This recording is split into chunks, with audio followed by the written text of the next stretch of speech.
président du Faso a passé la journée de ce 20 mars à Zignaré dans le plateau central. Une visite pour inaugurer une usine de cimenterie dans le village de Lango. Le chef de l'État ne pouvait pas repartir sans répondre aux préoccupations de la population. D'une oreille attentive, il a écouté donc à tour de rôle autorités religieuses, coutumières et traditionnelles.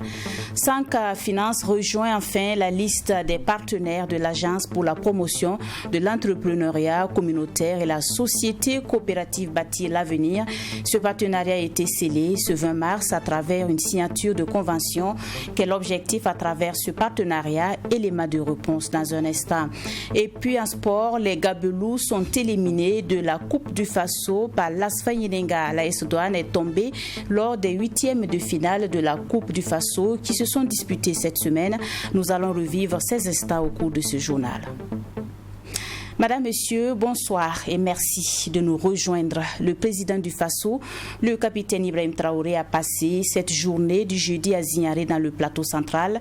C'est une visite pour inaugurer une usine de cimenterie dans le village de Lango. Le chef de l'État en a profité pour répondre aux préoccupations de la population.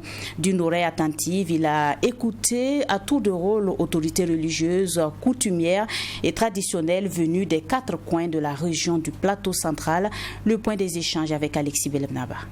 Le président du Faso, le capitaine Ibrahim Traoré, en séjour dans la région du plateau central, a accordé une série d'audiences aux différentes entités, à commencer par les autorités religieuses. À l'issue de l'audience, le porte-parole de la délégation, Cheikh Seydou Tapsoba, a traduit la reconnaissance des leaders religieux au chef de l'État au regard des actions mises en œuvre pour la reconquête de l'intégrité du territoire.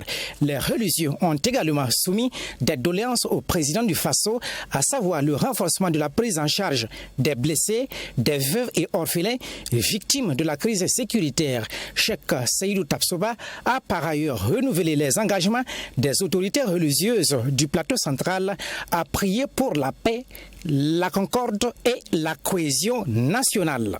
À la suite des autorités religieuses, c'était le tour des dépositaires de la tradition de s'entretenir avec le chef de l'État. Conduite par Nabas Sanem, chef de Zignaré, la délégation a échangé avec le chef de l'État autour des sujets relatifs à la paix, à la reconquête du territoire national et au développement. Elle a félicité le président du Faso pour son engagement et ses actions en faveur du retour de la paix et du développement. À cette occasion, la délégation de la chefferie coutumière de la région a traduit sa reconnaissance et ses remerciements au président du Faso pour le projet du nouveau statut de la chefferie coutumière et traditionnelle qui va lui permettre de jouer pleinement sa partition pour relever les défis qui se présentent à la nation. Le président du Faso, le capitaine Ibrahim Traoré, a également accordé aux autorités administratives une audience conduite par le gouverneur de la région du plateau central. Si Assetou Bari a indiqué que les autorités administratives ont reçu des instructions et des orientations du chef de l'État pour mieux accompagner toutes les initiatives de développement du gouvernement dans la région et de travailler pour la paix et la cohésion dans les localités respectives. Les autorités administratives du plateau central ont également réaffirmé leur engagement et leur soutien au chef de l'État et aux actions entreprises par le gouvernement pour un Burkina Faso prospère et résilient. Les entretiens du chef de l'État se sont soldés par ceux des représentants de différentes entités des forces de défense et de sécurité de la dite région. Selon la directrice régionale de la police, la commissaire divisionnaire de police Natacha Zungrana, cet entretien a été une occasion de faire le point de la situation sécuritaire de la région au chef de l'État et de décrire les menaces. En retour, le président du Faso a félicité et encouragé les FDS à rester dans cette dynamique pour la sécurité de la population. Il a par ailleurs salué la cohésion entre les différentes forces de défense et de sécurité dans la région, souligne la commissaire divisionnaire de police Natacha Zungrana. L'entreprise de transfert d'argent Sanka Finance est désormais partenaire de l'Agence pour la promotion de l'entrepreneuriat communautaire et de la société coopérative Bâtir l'avenir. Le partenariat a été scellé ce 20 mars à travers une signature de convention et cette alliance va faciliter la collecte des fonds des souscripteurs à l'actionnariat populaire. Sur cette signature de convention, le résumé de Fatima Tanikima. Cinq Finances rejoint enfin la liste des partenaires de l'Agence pour la promotion de l'entrepreneuriat communautaire APEC et la société coopérative avec conseil d'administration Bâtir l'avenir. Ce partenariat a été scellé ce 20 mars à travers cette signature de convention entre les premiers responsables des trois sociétés. La valorisation des compétences locales fait partie des missions de l'APEC. Voilà pourquoi, dès les premières heures, Cinq Finances a été contacté pour un partenariat. Aujourd'hui, c'est chose faite, nous dit le directeur général de l'APEC. Et nous attendons beaucoup de ces partenaires parce qu'il a un grand réseau. Il inspire confiance. Preuve en est que depuis les premières heures, nous avons été chahutés par la population pour savoir pourquoi Cinq Money ne fait pas partie donc des solutions que nous proposons pour la collecte de l'épargne populaire. C'est de faire de Cinq Money non pas seulement une solution de paiement, mais aussi un véritable partenaire stratégique capable de porter la vision du chef de l'État, de mobiliser l'ensemble des citoyens burkinabés, à mobiliser l'épargne pour investir dans des projets structurants capables de créer des emplois pour la jeunesse et les femmes. Pour Cinq Finances, c'est une fierté de rejoindre cette initiative qu'est l'entrepreneuriat communautaire par actionnariat populaire. En tant que nouveau partenaire de l'APEC et de la société coopérative avec conseil d'administration Bâtir l'avenir, Cinq Finances compte travailler en mettant en avant les valeurs de confiance et de transparence, sans occulter l'innovation et l'impact social et économique, toute chose qui doit concourir à l'atteinte des objectifs de ses partenaires. Nous souhaitons aller au-delà de ce qui est fait aujourd'hui sur le terrain, c'est-à-dire que nous ne souhaitons pas simplement être un canal de collecte d'argent, mais nous souhaitons véritablement être un partenaire financier à même d'accompagner efficacement les initiatives au plus haut sommet de l'État. Également, nous sommes en train de préparer un certain nombre de solutions, d'innovation que aujourd'hui je ne pourrai pas malheureusement vous dévoiler, mais que très prochainement sur le terrain vous verrez déployer, qui nous permettront de faire la différence avec ce qui est aujourd'hui fait sur le terrain en termes de collecte et en termes d'accompagnement de l'entrepreneuriat communautaire au Burkina. Parlant de collecte de fonds, le représentant du premier responsable de Cinq Finances a souscrit à l'APEC à hauteur de 1 million de francs CFA. Cela à travers Cinq Money. Après cette souscription, les agents de Cinq Finances qui ont fait le déplacement de l'APEC ont bénéficié d'une séance de sensibilisation afin de souscrire en connaissance de cause. De septembre 2023, date de la création de la Confédération des États du Sahel à nos jours, le Mali, le Burkina Faso et le Niger ont rompu définitivement avec deux organisations. Il s'agit de la Communauté économique des États de l'Afrique de l'Ouest et l'Organisation internationale de la francophonie. Les trois pays membres de la Confédération accusent ces institutions sous-régionales d'être instrumentalisées. Retour sur les motifs de leur retrait avec Sanata Siri. Le 16 septembre 2023, le Burkina Faso, le Mali et le Niger ont décidé de créer l'AES, l'Alliance des États du Sahel. Et quelques mois après, soit en janvier 2024, les chefs d'État de ces pays décident de quitter la Communauté économique des États de l'Afrique de l'Ouest, CEDEAO, avec effet immédiat. Le Burkina Faso, le Niger et le Mali ont accusé la CEDEAO de trahir ses principes fondateurs et d'être sous l'influence des puissances étrangères. Mais pour cet organisme international, le processus de retrait doit couvrir une année, chose qui n'a pas empêché les États membres de l'AES de se constituer en confédération en juillet 2024. Et le 29 janvier dernier, les trois pays quittent officiellement la CEDEAO. Quelques semaines plus tard, soit entre le 17 et le 18 mars, ces trois pays qui forment la Confédération des États du Sahel claquent successivement la porte de l'Organisation internationale de la francophonie, OIF, une organisation mise en place le 20 mars 1970 à Niamey, au Niger, par les pays ayant en commun la langue française. La décision du Niger, ce pays qui a vu naître l'OIF, est intervenue ce 17 mars. Selon le communiqué des autorités nigériennes, ce départ marque une rupture avec la France et reflète les priorités politiques axées sur la souveraineté nationale. En ce qui concerne le Burkina Faso, ce retrait de l'institution remonte au 28 février 2025. Cette décision s'explique selon le communiqué des autorités burkinabées par le fait que l'OIF s'est éloigné de ses objectifs de promotion de la coopération culturelle et technique pour se muer malheureusement en un partial instrument de manipulation politique. Le Mali, quant à lui, reproche à l'organisation de s'être illustrée par l'application sélective des sanctions et le mépris pour la souveraineté du Mali, plus plutôt que de l'accompagner dans la réalisation des aspirations du peuple et la défense de ses intérêts. Notons qu'avant le Niger, le Mali et le Burkina Faso, aucun pays n'avait officiellement quitté l'Organisation internationale de la francophonie. Cependant, le Mali, le Burkina Faso et la Guinée ont été suspendus temporairement de l'organisation en raison de coups d'État ou de changements politiques. À ce jour, la Guinée est le seul pays dont la suspension a été levée et qui a réintégré l'organisation en 2024. Du reste, le Burkina Faso, le Niger et le Mali sont encore membres d'autres organisations sous-régionales, à savoir l'Union monétaire ouest-africaine. Nous reparlons de cette décision du gouvernement burkinabé de restaurer les fassoyards. Décision prise hier mercredi à un conseil des ministres.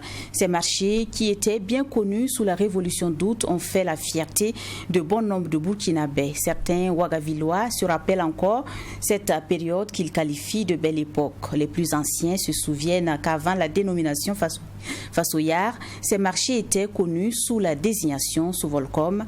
Tous ressassent de bons souvenirs et saluent l'initiative dans un reportage de Touboum Fabrice Dabiri. Nombreux sont ces Burkinabés qui aujourd'hui encore se souviennent des fassoyards, ces marchés qui étaient en vogue sous la révolution d'août 83. Pour ces Ouagavillois, ces marchés étaient conçus pour le plus grand nombre de citoyens, ceux qui ne disposaient pas de grands moyens. Avant la révolution, ces marchés étaient dénommés Sovolcom sous la Haute-Volta. Et ceux qui ont connu cette période estiment que c'était une belle époque. Avant fassoyard, il y avait c'était Sovolcom. C'est sous la révolution donc que c'est devenu fassoyard. Sinon c'était Sovolcom. Ce que je me souviens de ces boutiques-là, c'était les vélos. Vous avez des vélos que nous on appelait Sovolcom dans le temps, qui étaient de très bons vélos et à bon marché. Et le rêve des jeunes en ce moment, c'était donc de se procurer ce vélo-là. C'était des boutiques témoins qui étaient là au service de la population. Et vraiment, ça aidait beaucoup.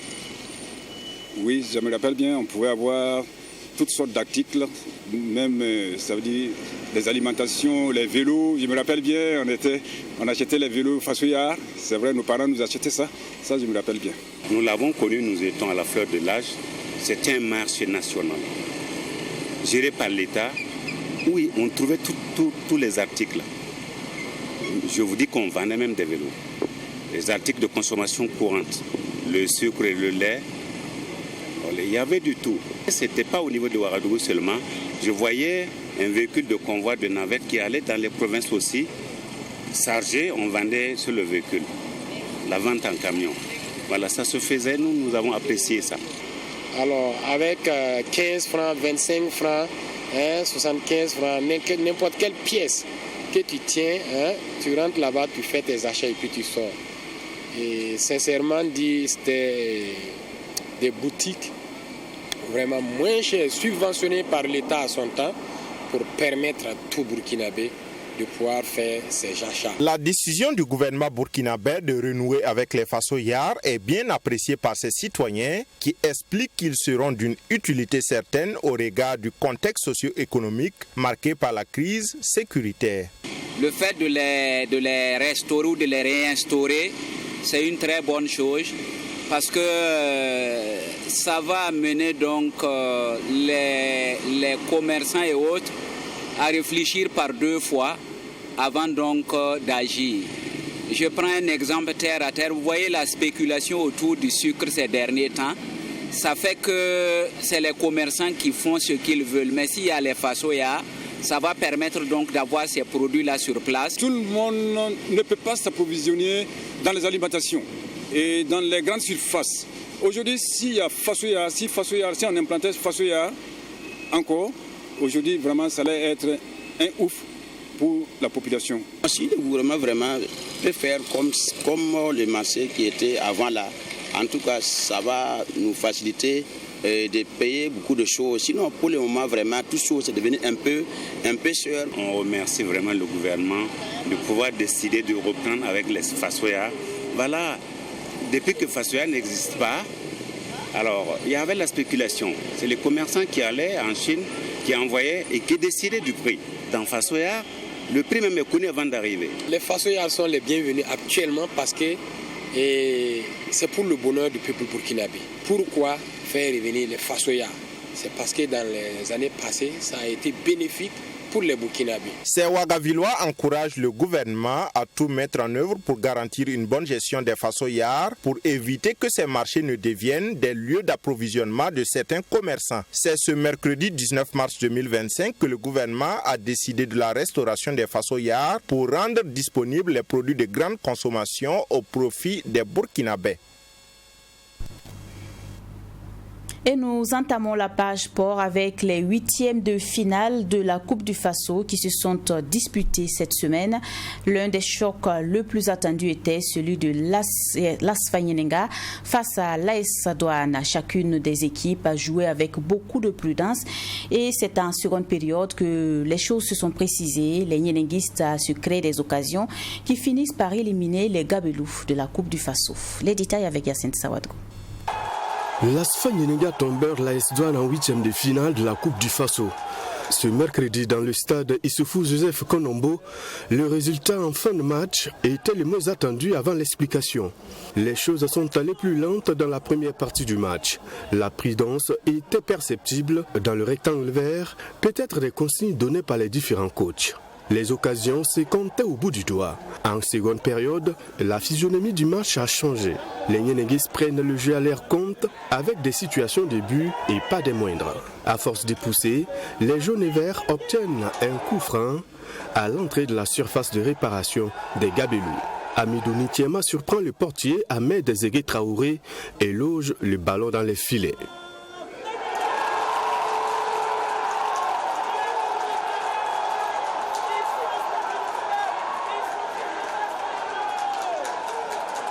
Seul but du match et la vieille dame file en quart. La coupe du Faso aussi, c'est notre objectif. Et certaines personnes auront souhaité même que on fasse l'impasse sur la Coupe du Faso, mais nous on a mobilisé les enfants, on a dit non, la Coupe du Faso aussi fait partie de notre objectif. Et puis ça peut être aussi un déclic encore pour le championnat. Donc on est venu à fond, et sachant bien que la Douane aussi, quand même, ils sont un peu distancés par rapport à la première place. Donc on savait aussi que la Douane aussi venait pour, en tout cas, chercher la qualification. La motivation était là. Donc, en tout cas, on ne peut que féliciter les enfants. Une défaite qui passe très mal, mais pour le coach adjoint de l'AS Douane, les matchs de coupe sont ainsi faits, se qualifier ou se faire éliminer. Seulement, il faut oublier vite et se concentrer sur le seul tableau qu'est la Ligue 1. Chacun a eu son temps fort, l'ASFA en a eu, nous aussi nous avons eu également. Cependant, on encaisse un but sur coup de pied arrêté. Et difficile pour revenir au score. C'est un match de coupe. Il n'y a pas autre résultat que la défaite ou la victoire. Donc c'est arrivé. Nous tirons les leçons, nous tirons les enseignements qu'il faut et nous allons nous remettre davantage en cause pour revenir un peu plus fort. Les Gabelous sont ainsi éliminés de la Coupe du Faso et surtout face à une équipe de l'AS Fagninenga qui les a battus il y a si bien longtemps. Kamoumalo et ses poulets n'ont maintenant que le championnat national de Ligue 1. Rappelons que les douaniers sont 3e du rang. Toujours en sport, mais dans une autre discipline, cette fois-ci, le Kung Fu Wushu. Cet art martial occupe une place de choix et compte beaucoup de clubs, une fédération, des ligues et des districts. Comme chaque année, la Ligue du Centre de Kung Fu Wushu a tenu son passage de grade. 14 clubs et plus de 100 candidats y ont pris part ce week-end. Suivant. Le Kung Fu Wushu est un art martial de plus en plus pratiqué au Burkina Faso. Ici, ils sont plusieurs dizaines de jeunes en quête de grade. Une activité phare de la Ligue du Centre de Kung Fu Wushu chaque année. Des démonstrations laissées à votre appréciation, c'est ça aussi la maîtrise de cet art martial. 4 catégories de ceintures et des couleurs différentes, entre autres la ceinture rouge 1, 2 et 3 à ce passage de grade. Le niveau d'ensemble est appréciable selon le directeur technique national. Le niveau est bon et donc les notes aussi, je pense qu'il y a de très bonnes notes au niveau de l'évaluation. Nous sommes très satisfaits du niveau. C'est vrai qu'il y a encore des défis parfaire aussi certaines techniques par la modernisation au niveau de certains clubs. Mais sur dans l'ensemble, le niveau il est bon. Nul doute que le Kung Fu Wushu est en pleine effervescence avec le nombre de pratiquants, selon la responsable de la Ligue du Centre et le président de la Fédération burkinabé de Kung Fu Wushu. Aujourd'hui, on a reçu au total 14 clubs et plus de 180 candidats qui ont pris part à cette compétition. Et c'est les maîtres qui ont fait le choix des candidats qui ont pris part à cette activité. On peut dire qu'avec les clubs qu'on a déjà, on peut faire rayonner notre art martial qui est le Kung Fu Wushu au Burkina Faso, même à l'extérieur du pays. Aujourd'hui, plus de 180 athlètes et plus de 14 clubs participants à cette activité de passage de grade. Nous ne faisons que réjouir et puis les apporter tout notre soutien. Donc je pense que l'année sportive vient de démarrer et j'espère bien que les uns et les autres vont s'y mettre pour que le Kung Fu Wushu parte de l'avant. Toujours selon la présidente de la Ligue du Centre de Kung Fu Wushu, beaucoup d'autres clubs n'ont pas pris part à ce passage de grade. Une des priorités sera d'approcher ces clubs et demander leur adhésion. Un vaste programme dont le championnat, une autre activité beaucoup plus attendue au cours de cette année. Nous feuilletons enfin l'actualité internationale.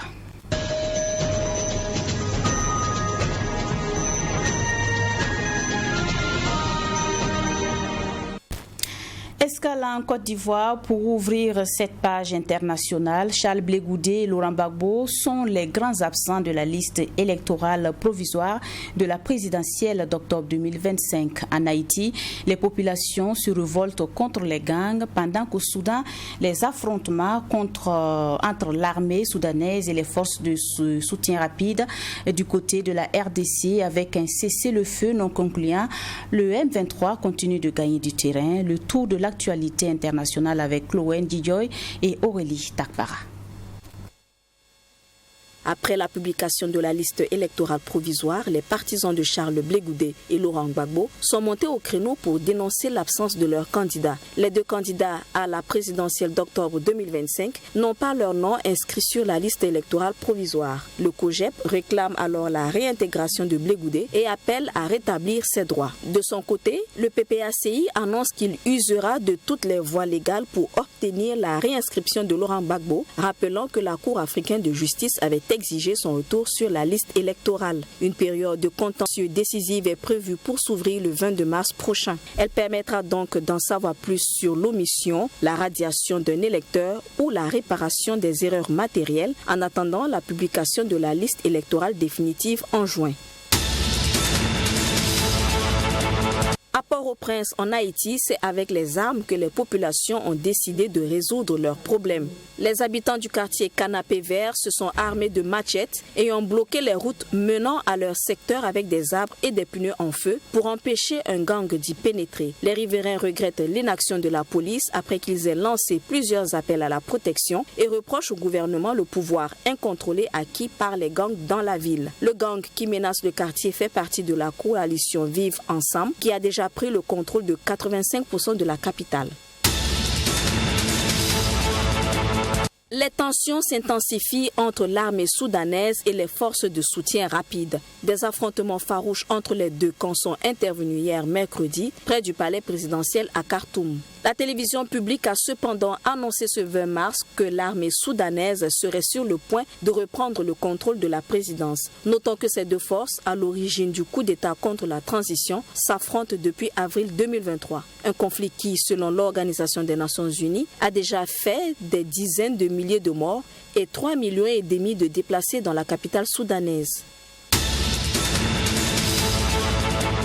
Le M23 poursuit son avancée en terre congolaise malgré l'appel à un cessez-le-feu immédiat lancé mardi dernier par les présidents congolais et rwandais. Les rebelles auraient atteint mercredi soir les abords de la ville de Walikale, ville située à 400 km de Kisangani, quatrième plus grande ville de la RDC. Selon une source militaire, ils affrontaient l'armée et des milices pro-gouvernementales après avoir pris par surprise une position militaire à l'extérieur de la ville. Le gouvernement de Félix Tshisekedi devait engager mardi des pourparlers avec le M23 en Angola, mais ces derniers ont désisté lundi, invoquant les sanctions de l'Union européenne contre certains de leurs dirigeants et des responsables rwandais. Merci d'avoir suivi ce 20h qui s'achève. Excellente soirée à toutes et à tous.